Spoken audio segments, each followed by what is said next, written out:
India, Delhi का द्वारिका मोड़ area, जहां एक किरण नेगी नाम की लड़की अपने परिवार के साथ रहती थी। 3 लोगों ने उसके साथ कुछ इतना ब्रूटल किया जिसे सुनने के बाद शायद आपके आंखों में आंसू आ जाएंगे। उससे पहले हमें आपके सपोर्ट की बहुत जरूरत है, तो प्लीज चैनल को सब्सक्राइब करिए। 9 फरवरी 2012, किरण नेगी, जो कि एक 19 साल की बीए फर्स्ट ईयर की स्टूडेंट थी। उसके घर में उसके माता पिता और उसके 2 छोटे भाई थे। उसके पिता सिक्योरिटी गार्ड की नौकरी करते थे, तो उन्हें सपोर्ट करने के लिए किरण एक डाटा एंट्री की जॉब करा करती थी।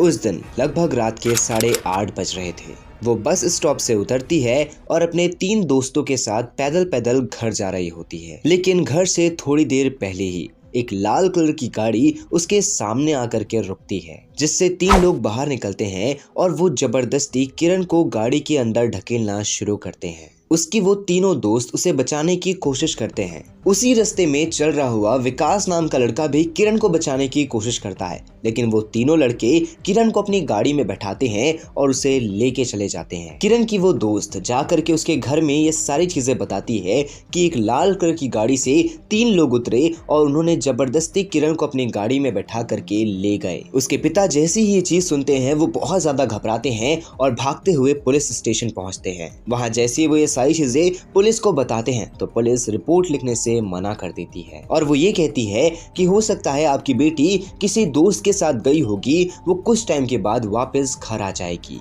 उस वक्त किरण के पिता पुलिस के सामने हाथ तक जोड़ते हैं, लेकिन पुलिस एफआईआर लिखने से मना कर देती है और वो ये कहती है कि उनके थाने में एक भी गाड़ी नहीं है, नहीं तो वो आपके साथ जाकर के उनकी बेटी को ढूंढते। लेकिन तभी जो किरण के आसपास घर के लोग रहते हैं वो कंट्रोल रूम में बार बार फोन लगा करके ये कहते हैं कि उनकी एरिया की एक लड़की किडनैप हो चुकी है, जिसके बाद पुलिस के ऊपर प्रेशर बनता है और वो एफआईआर लिखती है। जिसके बाद वो गाड़ी लेकर के इन्वेस्टिगेशन करने के लिए निकलती तो है, लेकिन वो इन्वेस्टिगेशन करती नहीं है, क्योंकि पुलिस को अभी भी यही लग रहा था कि वो अपने किसी दोस्त के साथ गई है और वो वापस घर आ जाएगी। लेकिन 11 फरवरी 2012 उस दिन ये खबर न्यूज़पेपर में छप चुकी थी, जिसकी वजह से पुलिस के ऊपर जो प्रेशर रहता है वो बहुत ज्यादा बढ़ जाता है। अब 12 फरवरी 2012 पुलिस इन्वेस्टिगेशन के लिए एक न्यू टीम बनाती है और इन्वेस्टिगेशन करना शुरू करती है। वो अलग अलग जगह जाती है और वो लाल गाड़ी को ढूंढने की कोशिश करती है, लेकिन तभी एक नाकाबंदी में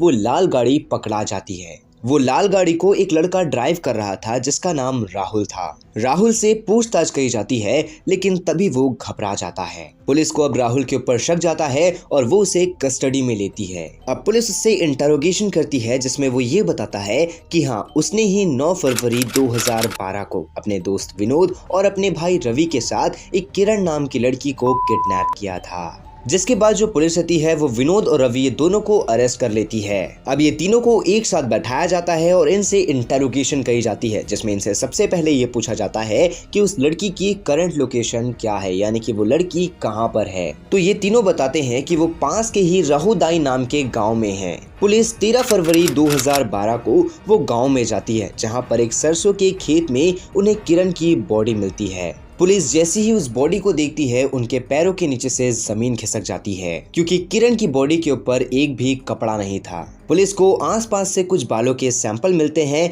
कुछ ब्लड के सैंपल मिलते हैं और एक वॉलेट मिलता है, और वॉलेट के साथ ही साथ वो जो लाल गाड़ी थी उसी के बोनट का एक छोटा सा प्लास्टिक का टुकड़ा मिलता है। नाउ जो किरण की बॉडी रहती है उसे पोस्टमार्टम के लिए भेज दिया जाता है। अब वो तीनों लड़कों को बैठाया जाता है और उनसे पूरी पूछताछ करी जाती है, जिसमें वो शुरुआत से ये बताते हैं कि हाँ, उन्होंने किरण को किडनैप किया, जिसके बाद वो उसे इस सरसों के खेत में लेकर के आए। लेके आने के बाद उन्होंने उसके कपड़ों को फाड़ा और एक एक करके उसके ऊपर फिजिकल हुए, जिसके बाद उन्होंने कार की बैटरी निकाली और उसके अंदर के एसिड को उसके मुंह के ऊपर फेंक दिया, जिससे कभी भी कोई भी इंसान ये पहचान ना पाए कि ये बॉडी किरण की है। जिससे कई ज्यादा ब्रूटल चीज ये थी कि वो वहीं पर बैठ करके ड्रिंक कर रहे थे और ड्रिंक करने के बाद जो वो कांच की बोतल थी उसे तोड़ के उसके प्राइवेट पार्ट के अंदर डाल दिए। जिसके बाद पता चलता है कि वहां पर से जो वॉलेट मिला था वो वॉलेट किसी और का नहीं बल्कि राहुल का था। जिसके बाद पुलिस लास्ट कंफर्मेशन के लिए वो तीनों की लास्ट लोकेशन चेक करती है और साथ ही साथ किरण की भी लास्ट लोकेशन चेक करती है।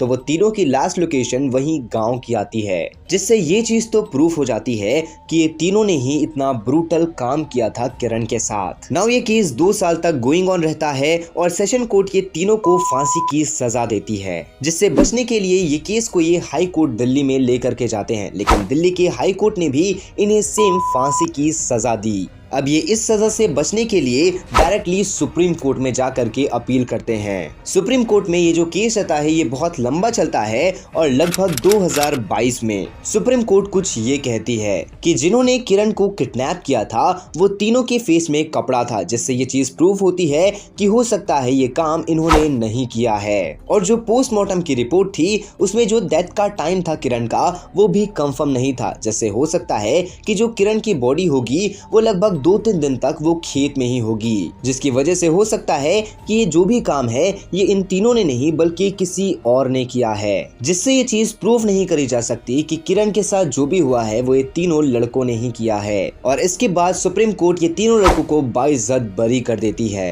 नाउ अब आपको क्या लगता है इस पूरे केस के बारे में? आप अपनी ओपिनियन कमेंट बॉक्स में जरूर बताइएगा। अगर आप ऐसी ही क्राइम डॉक्यूमेंट्रीज देखना चाहते हैं तो हमारे इस चैनल को सब्सक्राइब करके बेल आइकन कॉल पे सेट करना मत भूलना। मैं मिलता हूँ आप लोगों से नेक्स्ट वीडियो में।